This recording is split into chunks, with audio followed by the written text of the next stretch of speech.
Je me souviens pas vraiment là, la première fois que j'ai rencontré Stéphane, mais c'est sûr que c'était un peu particulier parce que tu sais, moi, j'étais le nouveau venu à 18 ans, puis Stéphane n'était pas vraiment un vieux gardien de but non plus, donc, mais ça s'est très bien passé. Je me souviens, en fait, j'ai jamais eu de problème avec Stéphane, ça s'est toujours bien passé, puis il a été très, très, très accueillant les premières fois qu'on s'est parlé. On était différents, mais et que Stéphane avait plus d'expérience que moi. Fait que, veux pas, c'est un gars qui se préparait très, très sérieusement pour les matchs. C'est un gars tu sais, lui, dans le vestiaire, il était très concentré, vraiment en préparation sérieuse pour son match. Moi, j'ai appris beaucoup à jouer avec Stéphane parce qu'on avait 5 ans d'écart, puis Stéphane avait quelques années professionnelles dans les américaines puis dans la Ligue nationale de plus que moi. Donc moi, en tout cas, je regardais Stéphane, puis pour moi, c'était un bon exemple à suivre. Puis moi, écoute, on était différents, mais quelque part, on se rejoignait quand même beaucoup quand même dans notre préparation.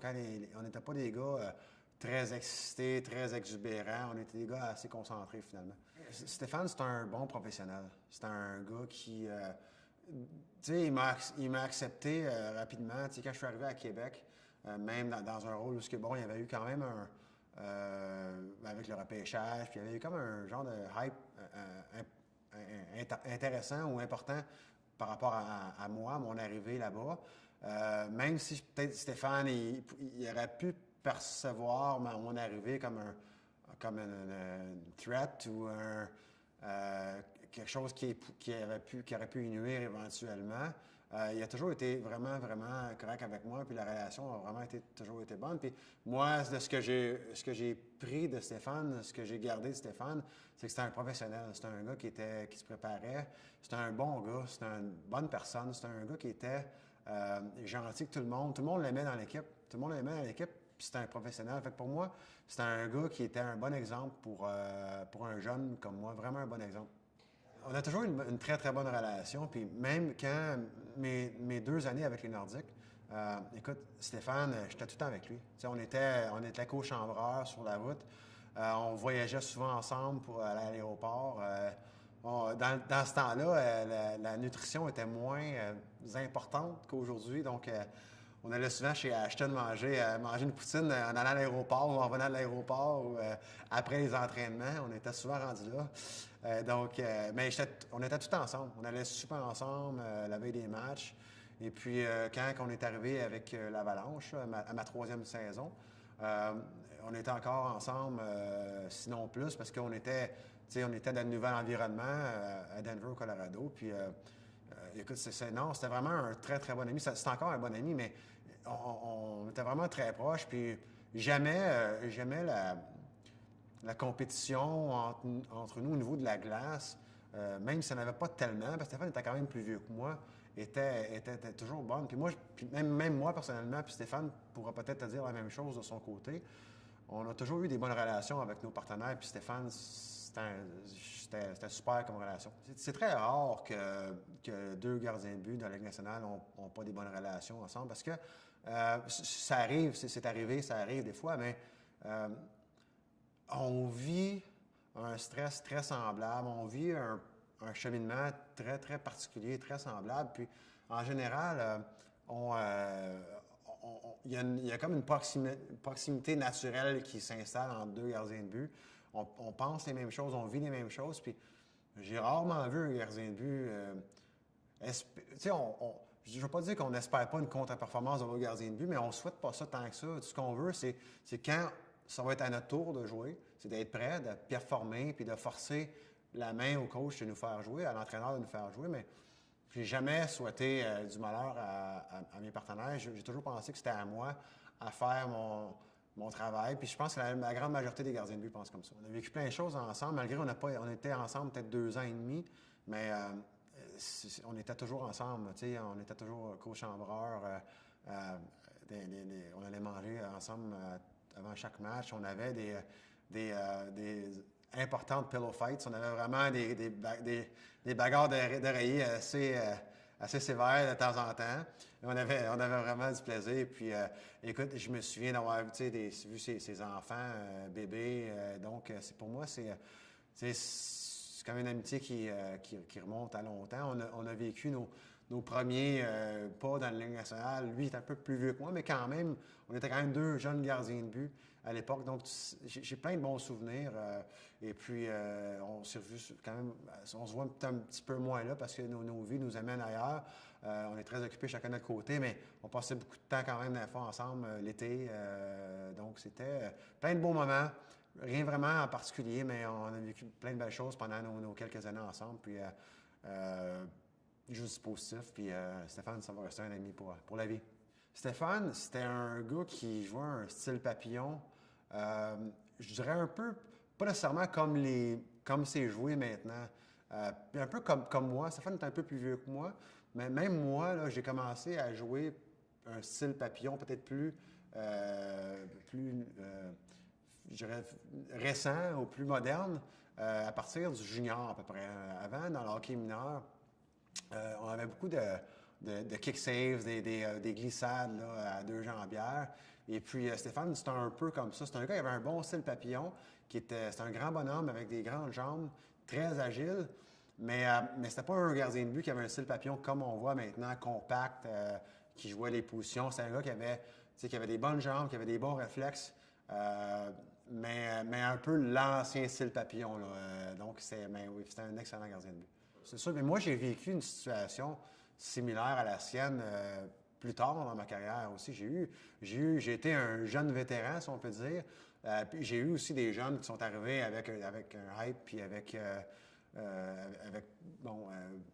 comment je pourrais dire ça, avec beaucoup d'excitation là, autour de l'équipe, autour des autres. Mais moi, quand je suis arrivé, oui, Stéphane pouvait percevoir ça, puis il pouvait évidemment sentir un nouveau gardien de but arriver, puis Stéphane n'était pas vu, donc c'est sûr que tu sens un stress, tu sens l'arrivée d'une nouvelle personne dans ton environnement, puis c'est pas facile, mais c'est ça le hockey.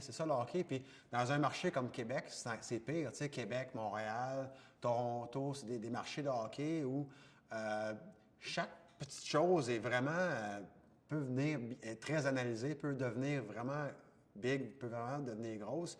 Mais dans un marché comme Québec, d'avoir un vétéran de 23 ans à l'époque, d'avoir un jeune de 18 ans qui arrive, ça prend pas grand-chose pour que les journalistes commencent à créer des situations, même que les partisans embarquent dans des échanges, dans des choix, à tout le moins. Donc, c'est pas une situation qui était facile pour lui. Moi, quand tu arrives, t'es celui qui arrive, tu as souvent plus le beau rôle, tu as le rôle un peu plus facile. Puis pour l'avoir vécu par après, c'est pas facile. Puis Stéphane, je dois lui lever mon chapeau parce qu'il a toujours été super, super professionnel avec moi. Puis ça a toujours rendu la situation plus facile. En fait, moi, je suis arrivé à l'avant-dernière saison des Nordiques en 93-94. C'est une saison un peu particulière parce que l'année précédente, les Nordiques avaient une très, très bonne saison. Ils avaient été malheureusement éliminés par le Canadien en séries éliminatoires, je pense en première ronde, qui avait été quand même une surprise. Là. Le Canadien avait gagné la Coupe Stanley. Donc, ma première année avec les Nordiques, on n'a pas fait les séries. On a eu une saison, je dirais, assez difficile. Plein de choses sont arrivées. On a eu un début de saison très ordinaire, puis on n'a jamais été capable de passer par-dessus notre mauvais début de saison. Mais par contre, il y avait des très, très bons jeunes joueurs. Il y avait vraiment des bons jeunes joueurs à toutes les positions, à la défense, à l'attaque. Et puis, ça a été passager, cette mauvaise saison-là, parce que ma deuxième année, qui était la dernière année des Nordiques, on a eu... c'était une saison écourtée. C'est le lockout de 94-95. Donc, la saison... Moi, j'avais débuté la saison dans les juniors, ici, à Sherbrooke. Et puis, on avait commencé la saison à la mi-janvier, à peu près. Puis, on avait une super bonne courte saison. On avait fini, je pense, premier ou deuxième dans notre conférence.